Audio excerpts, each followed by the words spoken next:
Welcome to MojoPlays, and today we're looking over the games of yesteryear that were given a second chance, a fresh coat of paint, and came back swinging. I'm game. Huh? But it'll be fine. Before we begin, we publish new content all week long, so be sure to subscribe and ring the bell to get notified about our latest videos. System Shock. It's been a beautiful day in New Atlanta. Sector 11 in particular has a beautiful sunset right now. While many rightfully celebrate the sequel for its villain and atmosphere, the original System Shock was an innovator back in its day, a cyberpunk sim that nailed the tension and thrills. And that being said, for all the good it did, playing it today makes for quite the laborious time. Thankfully, Night Dive Studios finally succeeded with their passion project of a faithful remake, not only creating one hell of a nostalgia bomb for 90s kids, but the most approachable way for newcomers to play one of the granddaddies of the genre.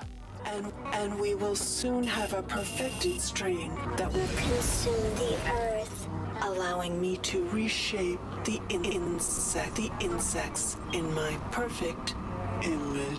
Metal Gear Solid: The Twin Snakes. Now I'll show you why they call me Revolver. Solid Snake's original outing on the PlayStation is still lauded as one of the greatest of all time. As a stealth game, a piece of cinematic media, as an example of how video games can raise the bar, it still hits all those marks years later. I told you, the real me is no match for the legend. However, for those of you that swear by the GameCube, the Twin Snakes is a perfectly viable way to experience the first game. Essentially taking the upgraded visuals and mechanics found in Metal Gear Solid 2 Sons of Liberty and bringing them on over to Shadow Moses. Hey, there's just something special about being able to launch rockets at Metal Gear Rex in first person. Full credit to David Hayter for getting all the actors to re-record their lines, all to make this version of the game the best it could possibly be. Got it. Okay, I'm ready to go. Spyro Reignited Trilogy. That could be useful if you run into trouble. Not that you ever run into trouble, Spyro. Hot off the heels of a certain orange marsupial's return to glory, along came everyone's favourite purple dragon with an equally impressive remake of his first three outings. While the framework remains very much the same, these remasters are brimming with personality. It also goes out of its way to cater to those who still prefer their Spyro old school, presenting the option for players to revert to the original soundtrack and control scheme at their leisure. That being said, the updates to the camera, movement and overall layout makes the whole thing feel buttery smooth, and the perfect jumping off point for those unfamiliar with Spyro's glory days as a platform icon.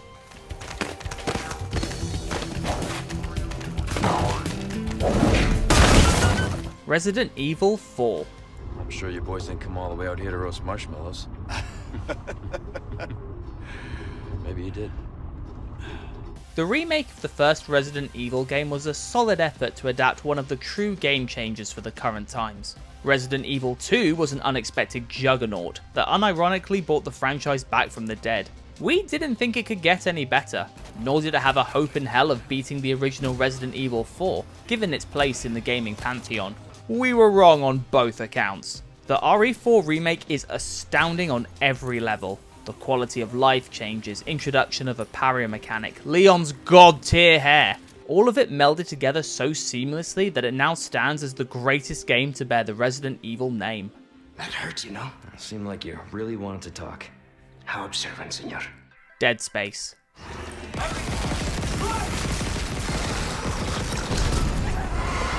The perfect blend of sci-fi and survival horror, Dead Space brought us the quintessential nightmare scenario.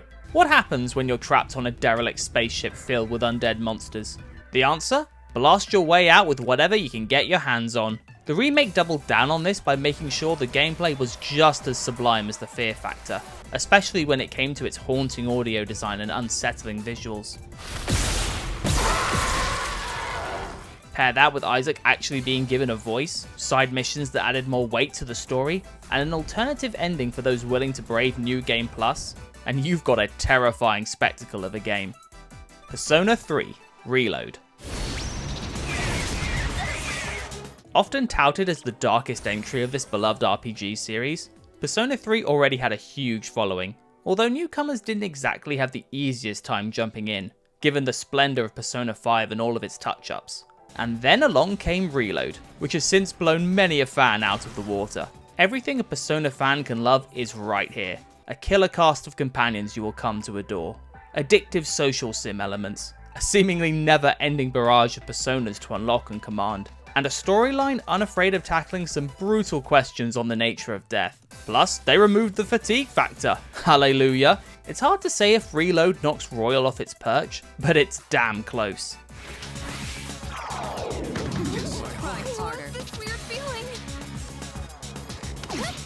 The Last of Us, Part 1. But I have lost people too. You have no idea what loss is. Did this need to exist? Especially when there's a perfectly viable PS4 port that did most of the heavy lifting? Probably not. But for what it's worth, for the iota of people who have yet to experience the cultural phenomenon that is this game, this is truly the best way to undertake Joel and Ellie's journey through the crumbling remains of humanity's aftermath. Visually speaking, it's one of the most breathtaking games to be released in the last few years, given the uncanny level of detail. There's the euphony of extra features regarding accessibility, even a game mode tailored for speedrunners. It may not be enough to bait back older fans, but there's no denying Part 1 is fit to bursting with content. Sorry. The Legend of Zelda, Link's Awakening.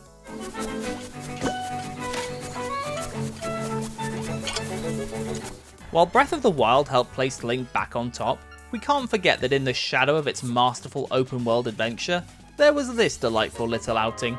The leap between Game Boy and the Switch is obviously night and day, with a bright colour palette and some much needed tweaks to the layout of its dungeons, weapons, progression, and minigame mechanics. It's like Nintendo injected the essence of Wind Waker directly into the original's veins, colour scheme included.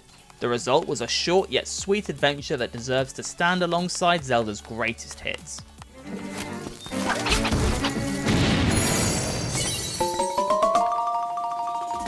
Yakuza Kiwami.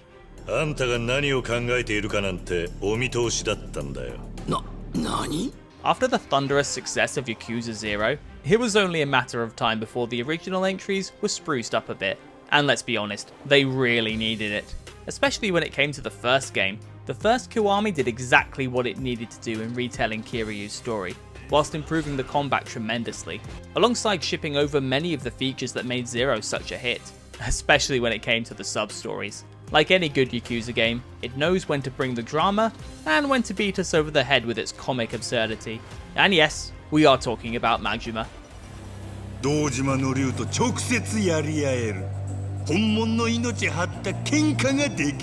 Ratchet Clank. Ranger tryouts. This is huge. In many cases, this wasn't just a simple remake. It was a whole reimagining that would go on to lay the groundwork for the beloved duo's second renaissance.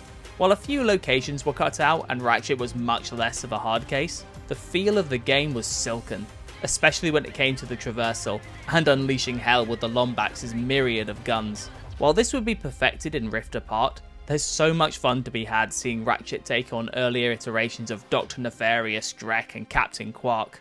The Rangers are the shoot first, think later type. I am sorry, I didn't mean to sound like that. Super Mario RPG.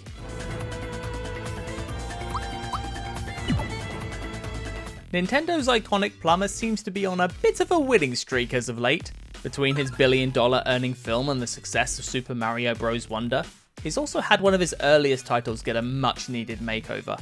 Along with the obvious improvements on the graphical front, you've got key alterations to the gameplay, in terms of additional attacks, storage space for items, autosaves, and even fast travel.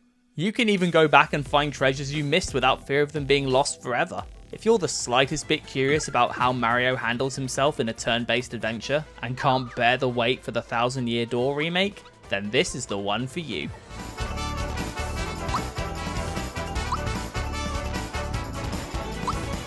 Metroid: Samus Returns.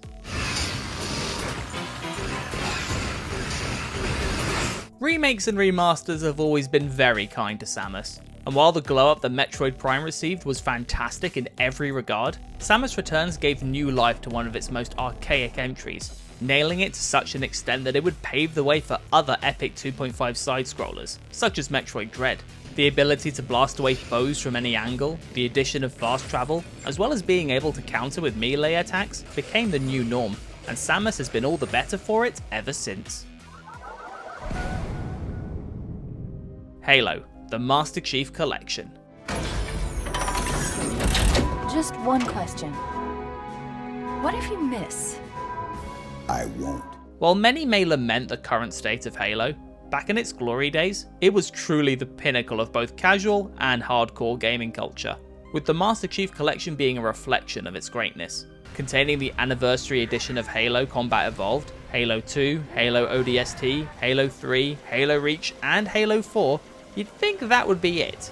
But the real treasure, aside from having all multiplayer maps and gameplay modes available, was how it offered a completely updated redesign of Halo 2, giving it the anniversary treatment. The collection certainly had its ups and downs, but if you wanted all the best the franchise had in one place, this was it. Halo. It's finished. No. I think we're just getting started. Crash Bandicoot N Sane Trilogy.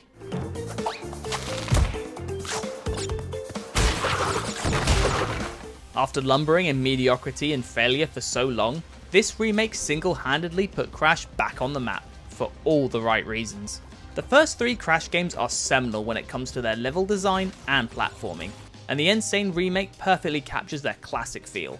Aside from looking better than ever, the trilogy also offers a heaping helping for long-term fans, such as access to the infamous Lost level famed for its difficulty, a brand new stage tailor-made for the remake, the ability to switch between Crash and Coco for each level, as well as the newly implemented time trials for those who are all about that completionist life. He must be stopped. Shadow of the Colossus.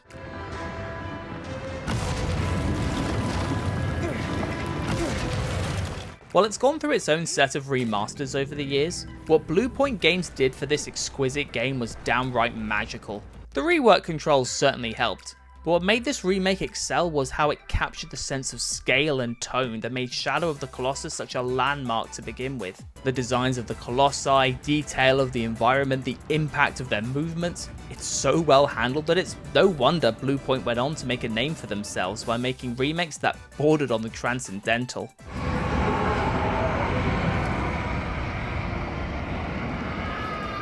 Tony Hawk's Pro Skater 1 and 2.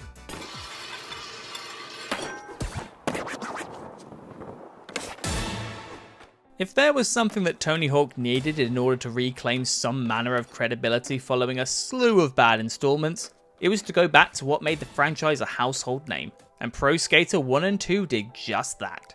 Not only did it control like a dream, but it brought in all the tricks and maneuvers that were introduced in later games too. Throw in Create a Skater and Create a Part features, online play, as well as a cameo by Jack Black, Officer Dick, and this remake somehow managed to wall ride its way back to relevancy. Check me out.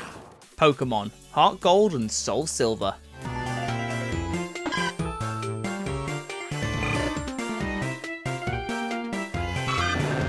While every fan's preference is different, most are in agreement that the second generation Pokemon games were some of the greatest in terms of just about everything. It was the franchise running on all cylinders, save for the dwindling power of the Game Boy Color, which is where these remakes came in. Not only did it look great, but the addition of wireless online trading and battling, new minigames, and the fact your chosen Pokemon can follow you outside their Pokeball made the whole thing a delight. Even when weighed against more recent entries, these remakes can still hold their own in just how well they capture the spirit of the franchise at its apex.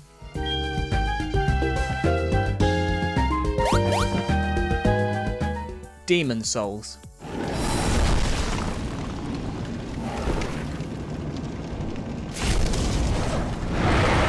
Bluepoint Games strikes again, this time with the title that kicked off From Software's Soulsverse, taking it out of the fog and right onto current hardware. It's a match made in gaming heaven. While it's still constrained by the structure of the original, and as such can't reach the heights of later entries, Bluepoint's meticulous reconstruction and technical facelift turned it into a shining example of a Souls game that any fan can indulge in. Honestly, there are few Souls games that look this grandiose, and thanks to a few alterations to balance out the world and gameplay, the only thing you'll be fighting against are the bosses, as opposed to glitches.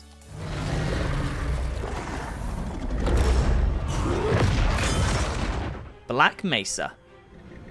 Try hitting Control-Alt-Delete.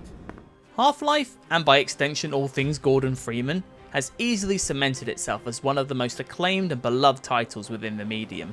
Though for as much reverence as they rightly receive, it can be hard for newcomers to slip into the first game due to its age, which is where Black Mesa comes in. Starting off as nothing more than a mod that was eventually given the thumbs up by Valve to become an official remake. And what a remake it is! Not only was the gunplay slicker, but the level design was also given a wider berth to allow for more dynamic combat encounters. The cherry on top? They fixed Zen!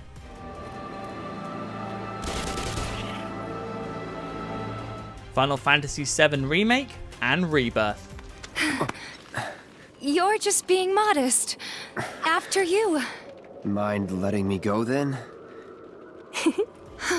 Rebooting a Final Fantasy game is one thing, but to recreate one of the most seminal titles, still beloved to this day, and to knock it out of the park? It's no wonder so many now adore this latest iteration of Cloud & Company's struggles against all things Shinra and Sephiroth. The hybrid combat system allowed for a perfect middle ground for those who enjoy turn-based battles, and for those who want to get up close and personal with the Buster Sword. The visuals are beyond gorgeous, the sheer amount of side content is baffling. It even managed to reignite the war over who truly is best girl between Aerith and Tifa. At the rate they're going, there's every chance the Remake trilogy could go on to become some of the most acclaimed games of the modern era. And there it was, the first step on our new journey. You coming? Which remake do you consider to be superior to the original? Let us know in the comments. Well, what do you think? Check out these other great clips from MojoPlays, and be sure to subscribe and ring the bell to get notified about our latest videos.